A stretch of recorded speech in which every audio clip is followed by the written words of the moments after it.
Globalisation क्या है और आज सारी दुनिया ग्लोबलाइजेशन के रास्ते आगे बढ़ रही है। ग्लोबलाइजेशन है क्या? तो देखिए, to make the whole world one and create a border free world. हम पूरी दुनिया को एक विश्व बनाने या सीमा मुक्त विश्व व्यापार या सीमा मुक्त दुनिया की रचना करने की कोशिश का नाम ग्लोबलाइजेशन वैश्वीकरण है। इसका अर्थ है कि ग्लोबलाइजेशन यह चाहती है कि सारी दुनिया की अर्थव्यवस्था का एकीकरण हो जाए। एकीकरण का क्या यहां संदर्भ है? तो एकीकरण का संदर्भ है कि सारी दुनिया में किसी भी देश की कोई भी कंपनी हो, संस्था हो, वो कहीं से भी कोई भी सेवा प्राप्त कर सकती है।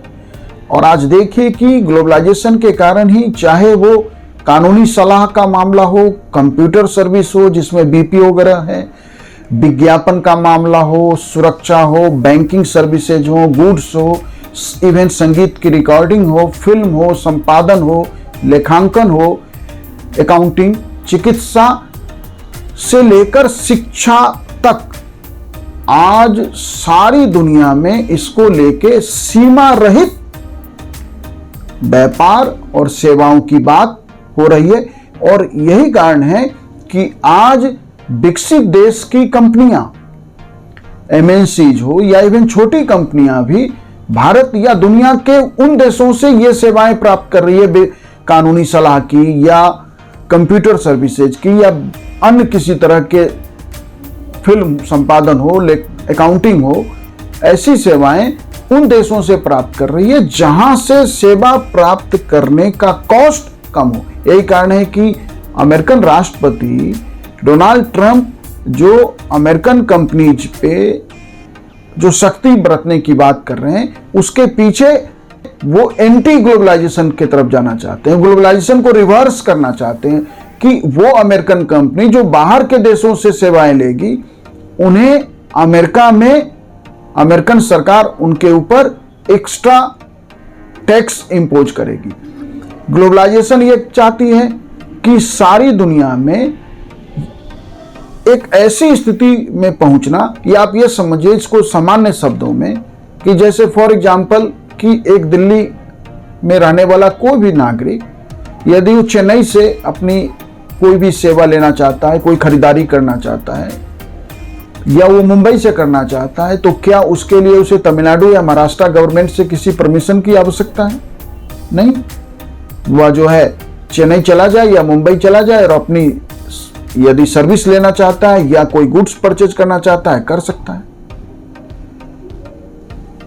ऐसी स्थिति हम सारी दुनिया के देशों के बीच बनाना चाहते हैं कि यदि कोई दिल्ली का सिटीजन चेन्नई में ही क्यों करे या मुंबई में ही शॉपिंग क्यों करे या मुंबई या चेन्नई से ही सेवा क्यों ले, वो पेरिस से लेना चाहता है, वो लंदन से लेना चाहता है, दुनिया के किसी अन्य हिस्से से लेना चाहता है, तो वैसे ही वो सर्विस दुनिया के किसी भी क्षेत्र से ले सके, दुनिया में कहीं भी कुछ जाके खरीद सके।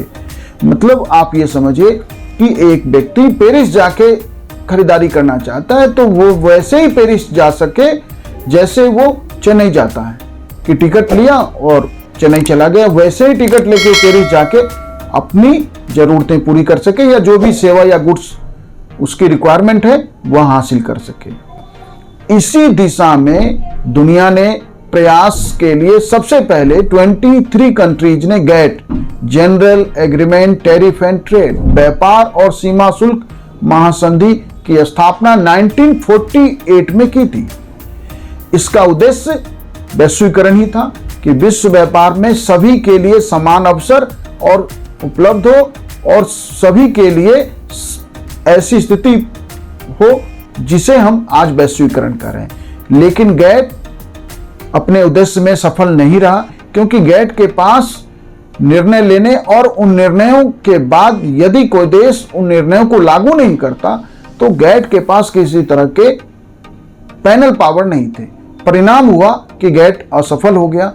फिर एक लंबी बातचीत के बाद 1995 में WTO वर्ल्ड ट्रेड ऑर्गेनाइजेशन की स्थापना हुई और आज WTO बायलैटरल ट्रेड हो, मल्टीलैटरल ट्रेड हो, द्विपक्षीय व्यापार हो या बहुपक्षीय व्यापार है, उसके रास्ते की सभी बाधाएं खत्म करना चाहता है कि कोई भी देश दुनिया में कहीं भी कुछ भी बेच सके, कहीं से भी कुछ भी खरीद सके। हम इस दिशा में बढ़ रहे हैं और आज अमेरिकन राष्ट्रपति टैरिफ लगा रहे हैं। तो WTO कहां है कि क्या WTO के सदस्य होने के बाद अमेरिका किसी देश पर बायलैटरल टैरिफ इंपोज कर सकता है?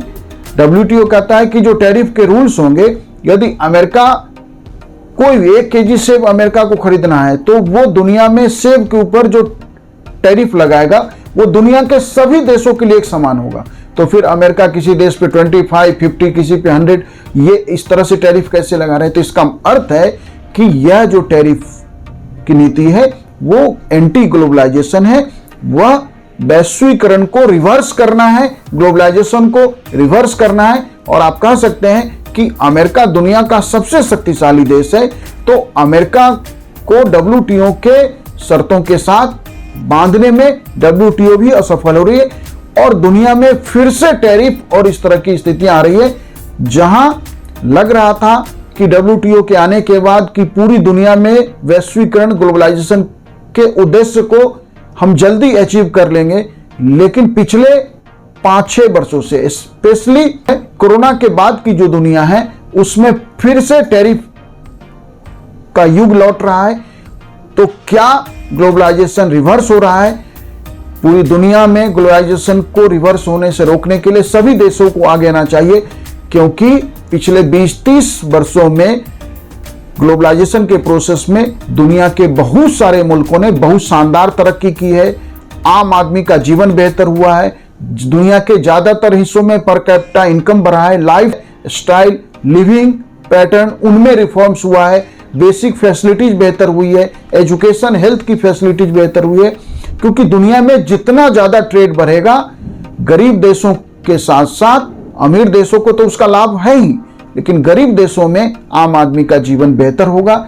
इसलिए हमें एक ऐसी दुनिया की तरफ मजबूती से बढ़ना चाहिए, कदम पीछे नहीं खींचना चाहिए, जिसने सारी दुनिया में विकास की गति को तेज किया है, जिसका नाम है ग्लोबलाइजेशन। ग्लोबलाइजेशन आज के समय की आवश्यकता है।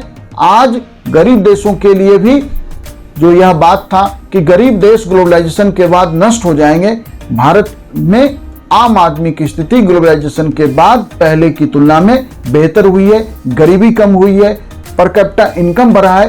तो ग्लोबलाइजेशन के प्रोसेस में यदि सरकारें और लोग मिलकर काम करें तो ग्लोबलाइजेशन है किसी भी देश के लिए लाभकारी हो सकता है और लाभकारी है। इसलिए ग्लोबलाइजेशन के प्रोसेस को सारी दुनिया मजबूती से आगे बढ़ाए।